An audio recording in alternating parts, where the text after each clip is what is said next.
What's going on, everybody? Welcome into Jack Trembley's pregame show. I'm Danny Marang, as always, joined by Brandon Sprague. This feels very familiar, Brandon. Blazers, Clippers. Blazers coming off a good win. Clippers coming off a bad loss. And a puppy that's very unhappy to be here without her mom.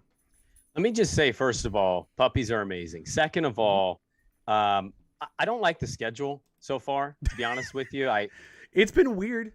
I'm not a fan. Like, why are we fitting in 3 Clipper games in the first 25 games of the season? I like to spread it out. I like to talk about different teams and new teams. Like, let me guess what today's topic's going to be. What matchup are we going to get today? And everybody's going to have their takes, but I like to mix it up. I'm looking forward to the road trip, Charlotte on Sunday. I don't like that the NBA did this to them. It is a bit of a weird schedule. I don't know. Oh my God, Kevin Durant just did that man dirty. Sorry, I've just got a replay. It looks like it wasn't Brogdon. I can't tell if it was of O'Shea Brissett. Somebody got crossed over by Kevin Durant in a nasty way. But yeah, I'm not a fan of the group setting schedule. I liked what they did last year when they started to bring things back, the series games, like the 2 home games in one area. I thought that was kind of cool. Yeah. But I think 3 in 3 weeks is probably a little too much, right? Yeah. I think you're stretching it a little bit too much there. And, the funny thing about this is I think they only play 3 this year. So this is going to be it. It's packed away. Yeah. If they end up getting matched up against the Clippers, we're going to go, hey, they won 2 of 3 this year. And we're going to go, yeah, but that was also 5 months ago. Like, these are different teams at that point. Yeah. And before we get into it real quick, it kind of made me think this is going to derail everything. But what you just said, as far as like matching up versus the beginning of the season versus matching up at the end of the season, I saw some argument or some back and forth about this on the timeline, like the NBA timeline, not even Blazers Twitter. But the general idea of like, when it's better or more indicative of your team as far as you're trending. And historically, the team you are in the first 30 games is much more likely to carry over into the postseason than it is the final 30. And I think it's an interesting thing to think about when you look at this Trailblazers team, because they're so all over the place so far. It's just you don't know what version of this team is going to come out. And I think that's kind of the way that we're going to start this is Jekyll or Hyde or someone new, because this team has been Jekyll and Hyde. They have not really been in between.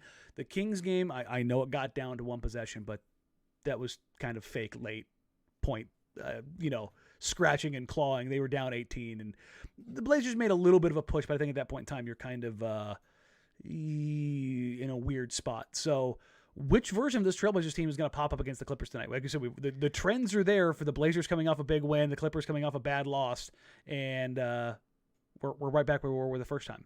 It's a tough matchup just because of the wing play, the Clippers' athleticism that they have on the perimeter. That being said, I'm going to make the mistake, the cardinal sin of sports gambling, and that is to bet on the bet that burns you twice. I think Portland shows up tonight. We're not going to have a 30-point rout. I think both you and I, like barring something crazy happening, knock on wood, I think we're going to have a real back-and-forth game tonight. I think Portland's going to push the Clippers much better than they did the first time that they matched up. It'd be hard not to. Chauncey's not going to allow that kind of effort to go by again. So I think we're going to have a close game. I kind of lean Portland tonight. I do. They're at home. They still have the sour taste in their mouth from playing them. They just played a bit of a slow start, but ended up being a pretty decent game against the Grizzlies. I think they can carry that over into tonight's matchup. There's been a couple things where you and I have talked about this so many times. We're going to give them 20 games. We're going to give them 20 games. We're going to give them 20 games. Yeah. And there are things along the way where the people who are glass half full are, why aren't you talking about this more? And the people who are glass half empty, or why are you saying that this was good? Nurk's been great in these moments. Nurk's been trash in these moments. I think you and I are in the same boat of like, both things could be true. I'm not glass half full or glass half empty at this point in time. I'm just glass. I don't know which way is up with this team yet, because there isn't a line you can draw outside of Cody Zeller's been good, Anfernee Simon's been good, CJ McCollum for the most part has been pretty damn good scoring wise. Outside of that, nothing. No, not even Nas. Well, okay. If you want to say Nas's energy, I think Nas's energy has been good, and I think that's probably a good way to go. But beyond that, man, it's been so weird as far as like how that is all trending out. Okay, so you have to help me on this one. Okay. What's the things that people don't think are being talked about enough that are good? Like what's being under talked about, I guess, from the positive angle of what they've been this year? Because I'm genuinely curious to hear. Like, I don't think there's one thing we haven't discussed. Yeah, I know. We've got to kind of go across the board with it.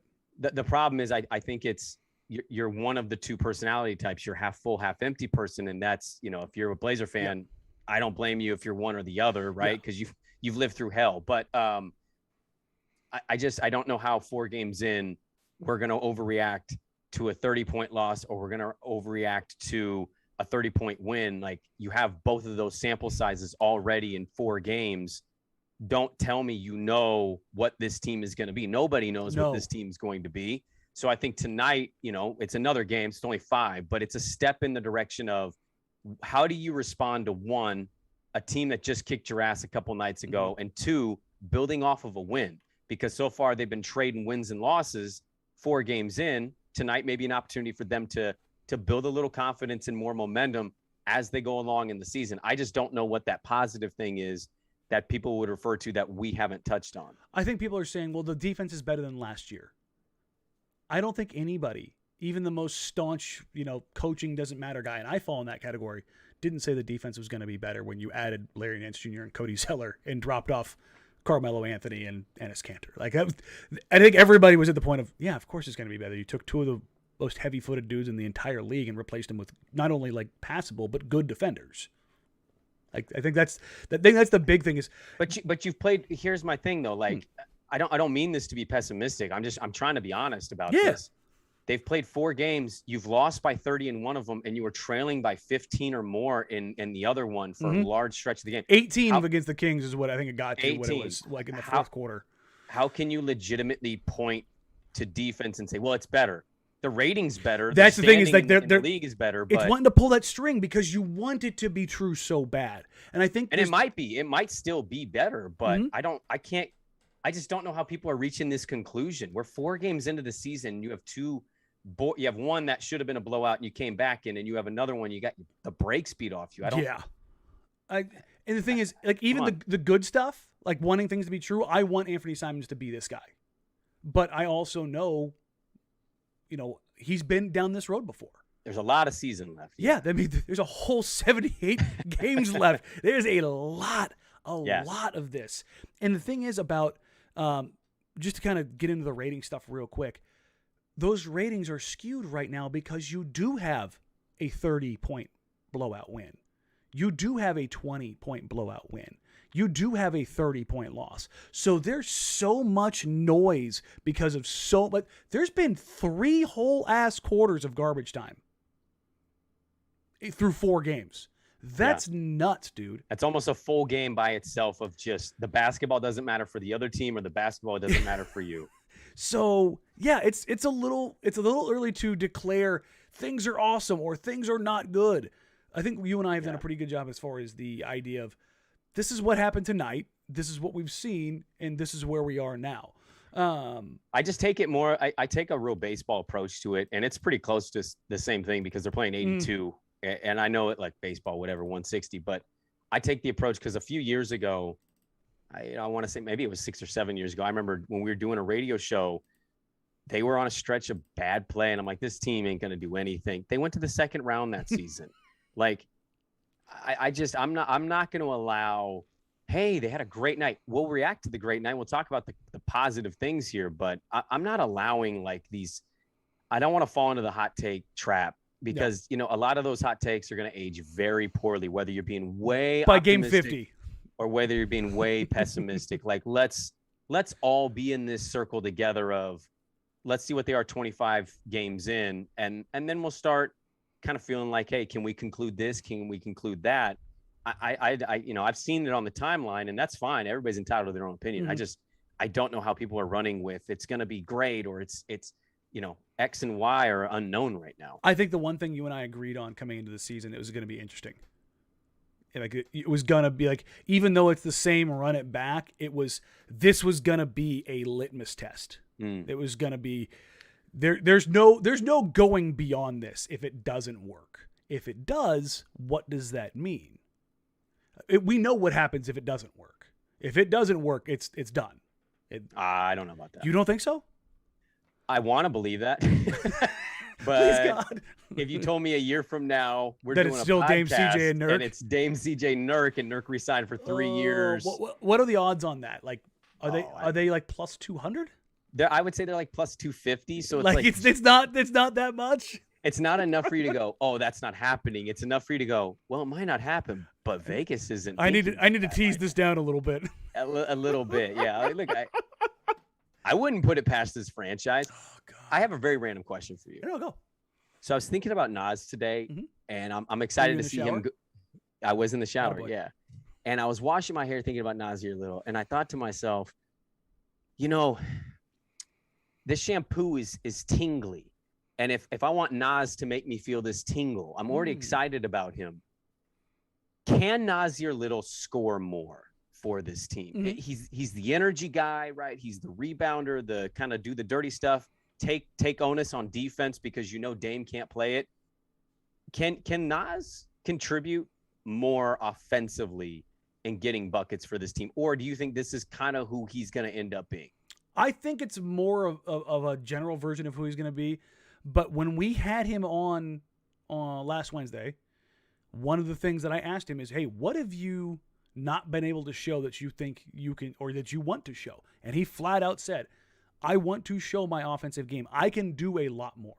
I can work in the mid-range. I think his exact words were, my offensive game is nice. He's like, you don't know this about me because I don't get to show it, and we started talking about his ability to work in transition, and he's like, that's when he said, they gas me up. They green light me. So I think that the first step to it is getting Dame and CJ on a rebound to lift their damn eyes. Lift their eyes and find Nasir Little, get him some early opportunities. I think that's the first step. If you can tease that, so to speak, a little bit, then I think you can go, okay, we've got that. Now how about a little bit of some shot making? Let's say it's a slow night for Dame early on. He's picking and choosing his moments. Like we saw in the first, actually, let's just use the first Clipper game as we talk about what to watch tonight against the Clippers. Nasir Little scored their first 5 points. He did, yeah. Corner three, gets a little drive and good God, I can't talk. Drive and finish. My mouth got so dry there for a split second, I could not say finish without it like sticking to the top of my mouth. I was going to say, are you trying to say finish? But it looked like you were going to say a D word. I'm like, drive. No, like my mouth got so dry there. I was like, ugh, that was awful. Sorry about that. These pretzels, they're making me thirsty. But it was like, oh, okay, this is going to be a Nas game. It turned out to be a nobody game. They packed it up real quick. But I think, remember last week I asked about if Anfernee Simons would score or lead them in scoring over, was it 8.5, I think I said, for the year? Yeah. If Nas did it 3 times this year, would that surprise you? 3's a bit, yeah. Three's a lot because of who they have on offense. I'm just trying to figure out where you're at. Not setting the line yet. I think it would say, because I think your original line was 9. I talked you down to that half. Yep. I think you would set Nas at 2.5, just enough to make you go, oh, I can see 1. I could maybe see 2. You can easily see 1. You saw him drop 30 against Milwaukee last year. Yeah. And he looked good and comfortable doing it. So I don't think you can getting there yet. But if he got a night where he got hot, I could see him doing it. I could see Nas dropping 26, 27, and then having a Dame CJ night where they both kind of play that 17 to 21 game. And all of a sudden you look down and you go, ooh, we got 3 guys right around 20? Oof. I know. I was just wondering like how he disrupts or changes the ecosystem of the team if he starts scoring more, because that does come with that, right? No, I mean that's the thing is it's a good problem to have, and that's the thing with Nas and Ant. There's the Blazers. If things go well enough, they have good problems. Right. Not good problems to the Portland Trail Blazers tonight. Paul George didn't really play all that well in the first matchup, and they still beat the ever living hell out of the Blazers. It was the Luke Kennard game. Yes. I do not think that a combination of both Damian Lillard and Paul George have subpar games. One of them is going to go off. If not off, they're not going to be entirely turned off as far as their production. So I think PG ended up 6 of 16. Not only did he not get up a huge shot diet, he wasn't really cooking either. And you look up and down that box score, outside of Kennard, they didn't have guys that were just like, wow, they lit it up. Like you looked at Reggie. Reggie couldn't hit a damn thing. And no, he was ice cold to start that game. So I think I saw the over-under tonight was 224. Yeah, it was either 222 or 224. I couldn't remember, but it was kind of lower than I expected. I'm gonna take it until it hits again. Damn it, I'm taking the over on that. Well, I think the over/under thing is interesting because I'm with you in the general sense of Portland's defense and like the Clippers. Their defensive rating's not awful. I think they're 6th right now in the league, but again, that goes with what you said being skewed. Yeah, I think when you go to that low a number, right? Because we always talk about 230. When you're going to that low a number, it kind of makes me think that they think defenses will be more locked in tonight and expect and lean the under. I get why you'd want to bet the over. I'll take the under. I'll let Vegas bait me into this. I'll take the under of whatever that final number is.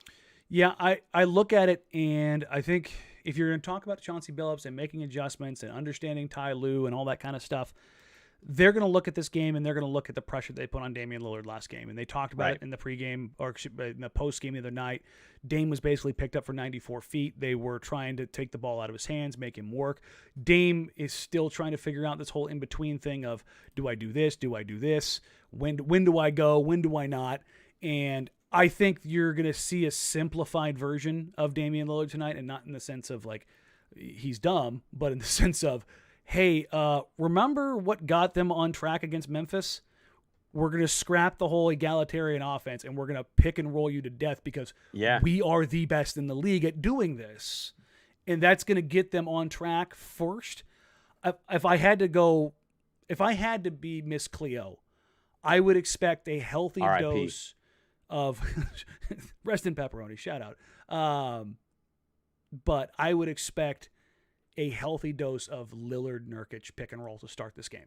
They don't normally do it, but I think they will. Well, I'll say that on that note, like the one thing hold on. Did I go mute? Am I good? No, you're still there.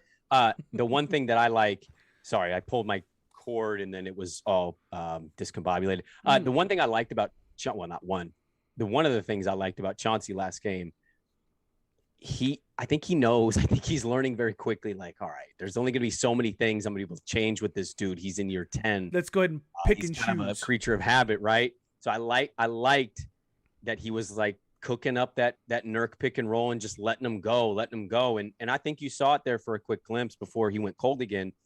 Dame looked like Dame again. And Nurk looked like Nurk again. I like where you're leaning on. Hey, open the game up. And by the way, who had an awful game against the Clippers last time? Yusuf Nurkic. Make Yusuf Nurkic involved. Get him involved that way. Yeah. And I think that's the way to kind of get both of them going, because tonight I expect a good game from Dame. And I think if you're gonna win, you're gonna need the big fella. And so I just thought they did a good job of doing that against Memphis. I'd love to see him do it against the Clippers. Nurkic had some real stinkers. He's had some good quarters, but he's had some real stinkers too. When he's been bad, he's been really bad. But that's kind of the use of Nurkic MO. He doesn't usually have meh games. He's usually very good, or I want to haul off and scream things in Bosnian. It's just that's what he does. Love the big fella, but it is what it is. Shout out to everybody who's coming in here. Thank you all so very much. If you're not already, if you're watching here on YouTube, you're not subscribed to the channel, please roll over, click subscribe. It's free. It's easy. It helps us out, helps grow the channel. We're trying to get to 2,000 by the time we hit to Thanksgiving, and we are taking off, and it has been awesome. Thank you guys so much. We are literally growing every single show, both pre and post game. If you haven't already, I've got the Nasir Little interview if you want to watch after this show here before the game. Nas, as always, was great. Like, rate, review, subscribe, do all those things for the podcast. Jacked, Ramsays, Danny Marang, Brandon Sprague here for the pregame before Blazers Clippers for the second round matchup. Let's dive into Love It, Like It, Leave It, Sprague. What are you loving tonight? This is going to be controversial. Oh, spicy. I love Yusuf Nurkic. Oh my goodness. Not like straight love, huh? Love. I think he's going to have redemption a really tour. I think it's going to be a good night for the big guy. I think it's going to be a little of what we just talked about, the pick and roll, get him involved, build the confidence, make him feel active. And I'll say this, the one thing about Nurkic, I mentioned that it kind of felt like the crowd buzz with him wasn't quite there. I think if he gets going early tonight, the Moda Center crowd is really just going to let him hear the thunderous roar of, hey, there we go, big fella. Let's get this going. I'm going in on it. He got outplayed by Isaiah Hartenstein last game. Like, I don't think that's going to happen. I'm going to go with I love Yusuf Nurkic. Well, since you went that way, I'm going to go I'm going to go a little off the deep end here. Oh, no. How do you go deeper than what I just went? I love Robert Covington to finally find his game shot. I like that. As much as we have talked about Yusuf Nurkic, Robert Covington has easily been the worst of the starters. Yeah. He has been at times non-existent, which when your role is to basically just support everybody else, it's a bit of an issue. Yeah. So I love Robert Covington having one of his games. I don't know if this is going to be like last year where he's just a dumpster fire for 10 games, and he just has like one. You're like, oh, maybe he found it. And then he comes back, and then it's awful again. And then he plays the final 60 on fire like he did last year. That's fine by me. Like, as long as he's finishing the season shooting basically 40+%, let's just try and get by. But I think this is his first game where he gets back on track and knocks those threes down. What's your like it? What's your leave it? My like it is passing lanes and their defense tonight. I thought that was something that I could not help but notice against Memphis. You know, they took advantage of some lazy passes. Third quarter, ratcheted that thing up. Man, and they were active, all of them. Like every single one of them, it felt like was in a passing lane. They would crash down on help. They'd force that pass. I thought they rotated really well. I like their defense, again, because they got absolutely annihilated their last game. Luke Kennard dropping 23 off the bench is not something you want to see. I think the Memphis game kind of grows. Whatever they're going to be defensively, I'm hoping they start to grow from that Memphis game. And I like their defense tonight. I go get hands on the basketball. I know they keep track of those stats. I did not look them up, but man, touch basketballs, you know, they were super active against Memphis. I want to see that tonight. That's the one way to kind of temper that Clipper offense a little bit and keep yourself in it. I'm going to go a step further on my leave it, and it's exactly what I'm going to do. I'm going to tell them leave those ever bleeping turnovers at home. Take care of the ball. Come out with energy. Don't bring whatever that was, whether it was Nobu, whether it was, you know, an adult beverage. You're in Portland. You've got your ashwagandha, whatever the hell it is. Chill out, find your Zen state, and take care of the bleeping ball. That has just been a nightmare for them. So it's October 29th. We officially write down at 5:30 on October 29th. We have the same leave it. Mine is leave the turnovers. leave whatever that was. Leave that. Do not bring that from Los Angeles. You don't need it. 30 turnovers is embarrassing. Don't do that again. Yeah, and the thing is this should be for all of the. I don't want to say it's excuse making, but it's excuse making from all of the nonsense of it's a difficult system or it's a new system or they've been doing things for so long. They're professional. It does not require a training camp and 4 games to not dribble the ball off your own foot or to throw a lazy pass. If you're making turnovers or be lazy on defense, that's a choice. That's not some system problem. No, and the thing is, like, is there was, it's a new system. That's 30 turnovers is not a system. It's systemic in the sense of systemically you played like crap. Like that. That's what it was. It's not the system. I just think I hate to bring this up, but you brought it up. Well, the one thing I've heard, like, and I don't agree with it, and it bothers me a little bit just from an opinion standpoint. They were awful defensively last year. Like, nobody refutes that. The problem is they had 3 years where they were in the top 13 in the league defensively under Terry. Like, what happened those years? Did those habits go away for a season and then they just came back? Like, that's the hang up for me is this team has had moments, or they had moments with Terry where they were good defensively. Wasn't a lot of them. But they had moments where they were good. When they had good personnel, they were good enough.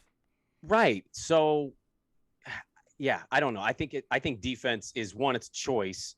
2, I think some guys just have that skill, man. They just have that instincts in them. And 3, it's personnel driven. If you've got 3 guys that aren't engaged defensively and you only have 2, some nights you'll be okay, but other nights you're going to get cooked. Yeah.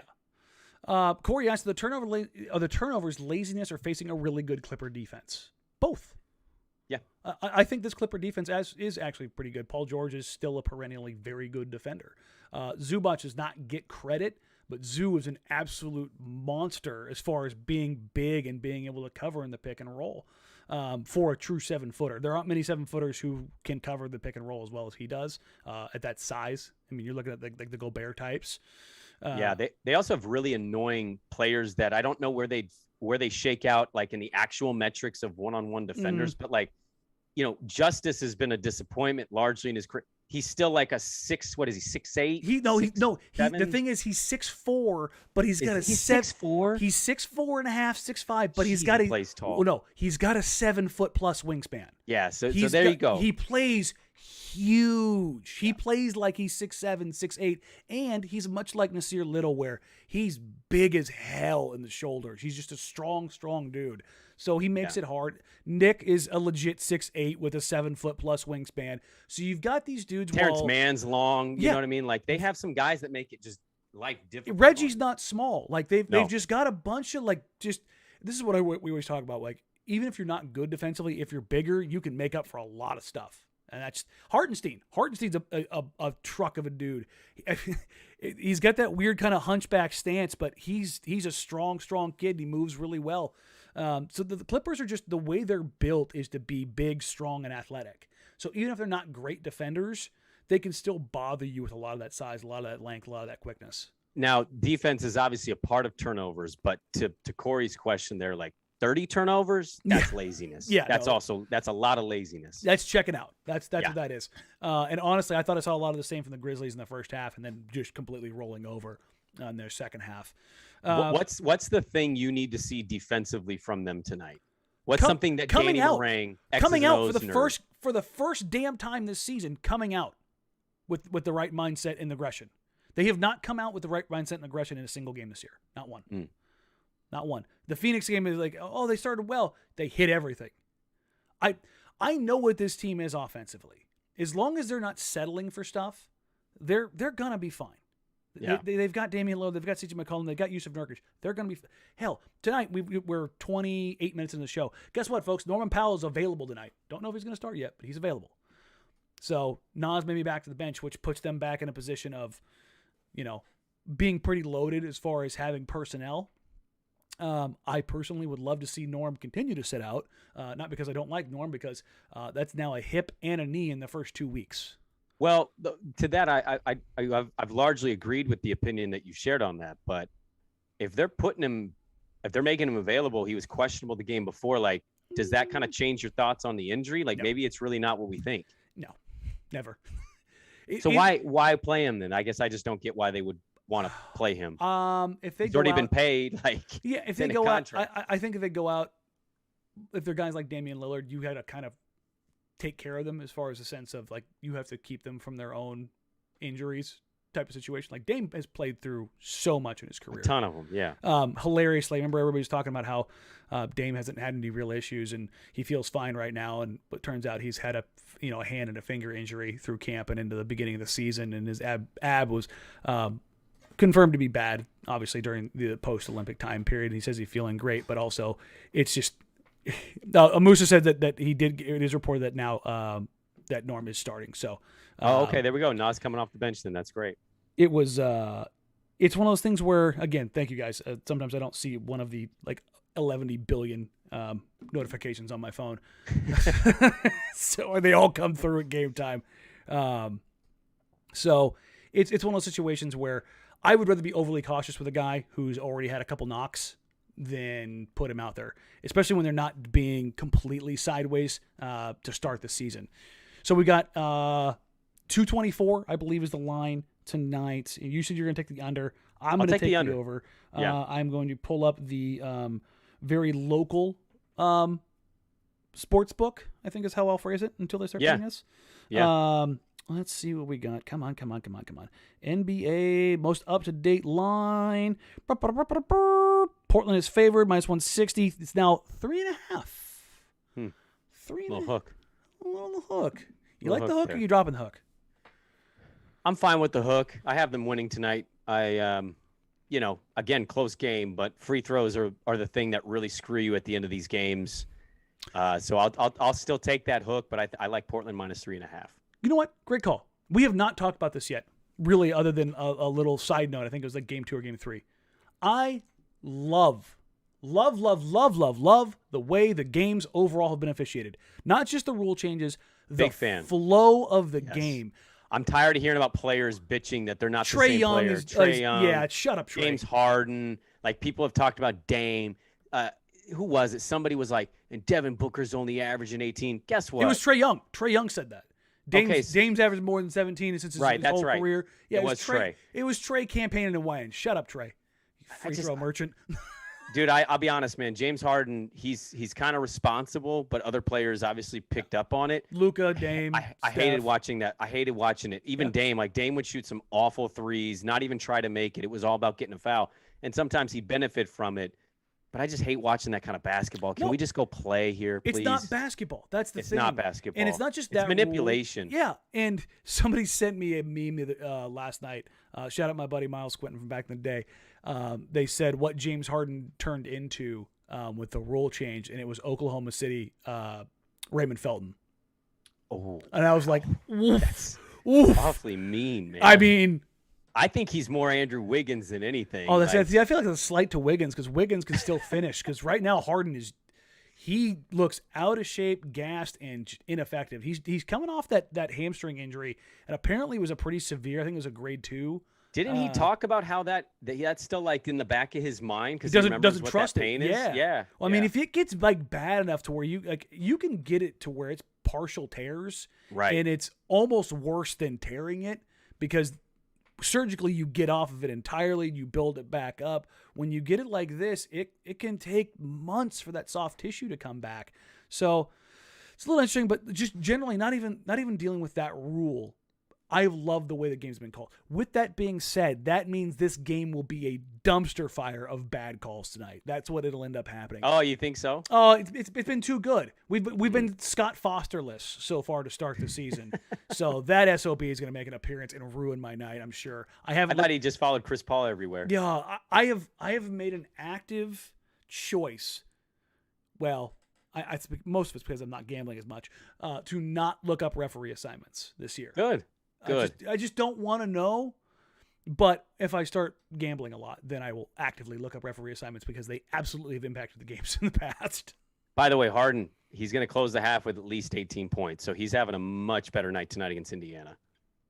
I think the Nets in general are just having a much better night against the Pacers right now. They were down 16 points not too long ago. It's in been the second quarter. such a weird night for them. It's so we got you're taking Portland and the hook and the under. Yeah. I'm thinking like that's an interesting. Well, hold on. There. I'm thinking like 112 to 107. So mid-tier scoring. Yeah. So the Clippers maybe don't put in as much offensive effectiveness tonight. Well, I mean, I don't we have to go back to the you're believing in less pod? Luke Kennard. Well, I'm believing in less Luke Kennard. I'm believing in more PG, but I feel like the averages will come into play tonight, like 116. I don't know if it's going to get to that again. That was a mix of Portland packing it in and you taking advantage of that. I think Portland's going to be engaged. I think that's going to lead to slightly better defense. And I think some of these other guys are going to be a little cold. I just don't think they're going to get that high. I tell you what, I'm going to join you on the Portland and a cover, but I'm taking the over. Yeah, I don't blame you for that. I think this is kind of a weird place for Portland to be in, and it has to do with, and this I had a bit of a discussion the other day on Twitter about somebody saying when I said along the lines of when Nance and Zeller on the floor have been some of the best moments for the Blazers defensively. And they replied with, well, here's what they are with their defensive rating. I don't give a damn what their defensive rating is right now because you can do everything right and a guy can still hit a shot on you. Better offense will always beat better defense in the NBA.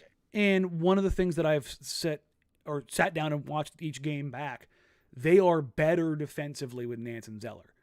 That's just how it has borne out for them. They have been better with this their defensive quarterbacking IQ, their rotations. Even though those guys are new, they just get it. They understand it. They know what they need to do. They cover up for a lot of sins, and the mobility allows them to do that.